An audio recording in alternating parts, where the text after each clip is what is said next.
Good afternoon, Highland Middle School.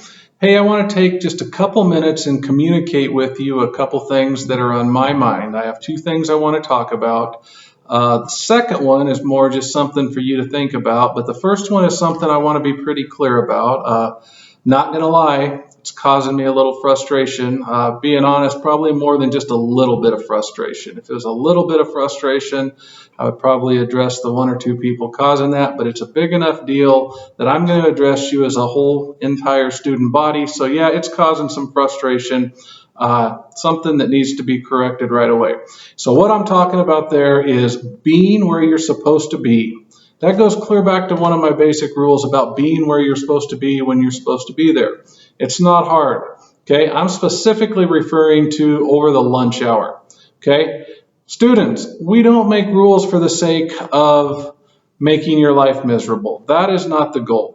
We have some responsibilities that we need to do as a staff. We try to put practices in place to maximize efficiency, to minimize times where you're standing around doing nothing. Like, there is reason and thought that has gone into how we do things over lunch, whether we're inside, whether we're outside. Okay? I need you to be where you're supposed to be. Okay? If you're a sixth grader, when the bell rings, your job's to go to the cafeteria. If you're a seventh or eighth grader, unless there is some kind of extenuating circumstance, such as a student council meeting, you're going in to make up a test for a teacher, you need to report to the park. Okay? On a bad weather day, it'll be the gym. But for the most part, we want to go outside as often as we can too, as teachers. You need to report to the park. That doesn't mean hiding out on the side of the gym. That doesn't mean hanging out in the bathroom. That means the park. Okay? There's a lot of room out there. There's plenty of room. That's where you need to report, and you need to remain there until it is your rotation. That means until the whistle is blown. Okay? I think I've said this on one of these videos before. I'm pretty sure. So, again, not happy that we're having to address this again. And that applies to everybody. Everybody. I know I've addressed that before, that rules apply to everybody. Okay? So, I want you to hear this. Do not be surprised. No one complains. You're not going to have the right to complain. If you don't follow that, you're going to get folder pulls. Period. Teachers are watching this too. They're hearing what I have to say. I'm going to do it myself. Yes, I'm frustrated. I want it addressed. I want it to stop. And that's the way that we are going to make it stop, is by using the folder pull process. Okay? If you move up through the steps during non-instructional time, you're going to lose that fun time with your friends. Okay? But I'm not going to feel bad for you, because this is a very easy one for you, for you to take care of. Just go where you're supposed to go and stay there as long as you're supposed to stay there. Okay? Hopefully that's enough said about that, but I want to get my point across clearly. Secondly, just something I was thinking about over the last couple of days. I've been at this job, not this exact role, but in education for 22 years now. I have 22 years worth of yearbooks sitting at my house. I go back from time to time, I look through it, I come across kids from years and years ago, and I think back to, memories pop in my head.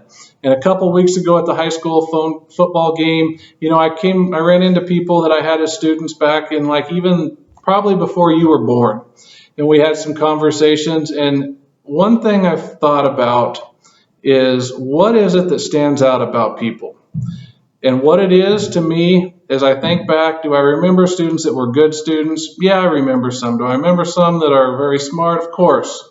But the thing that jumps out at me, the ones I really remember, are the ones that were either kind or jerks. Those are the two categories, I would say, that really jump out at me. I remember the kids that were just kind, polite, nice, pleasant, students. They were fun to be around. Okay, they were enjoyable. You could have a decent conversation with them. They weren't pushing the limits. They weren't mean to other kids. Okay, I remember that they were just kind. I don't know a better word to say than kind. The other group I remember when I see the pictures are the ones that were just mean. Okay, there's always been a couple kids in each class that were just mean, and that's their legacy. That's what they're remembered as. So you're going to go down in history as a student at Highland Middle School. Okay, by being a part of the school, you're going to go down in history. Your picture is going to be in the yearbook. 20 years from now, there will be some other teacher that's looking back. How do you want, history to remember you? Okay, those two categories are the ones, again, that are going to jump out in my mind. The kids that were kind, polite, and nice, just nice. I mean, they weren't always the best student. They weren't always the smartest kid in the class, but they were the kindest kid. And then there was the kid that was just mean. Maybe he was a good student, or maybe she was a good student, but she was mean. I forget about this being a good student part, but I remember the mean part. Is that what you want history to remember you by? I hope not. I hope you'll think about that, not just blow it off and forget about it as soon as this video is over, but think about, how do you want to be remembered? What do you want people to say about you 20 years from now? I hope that is, I want you to say I was a kind, helpful, polite, enjoyable kid, but I was kind. If you're on the other side of that right now and you are doing things that are mean, is that what you want to be remembered by? So just think about that.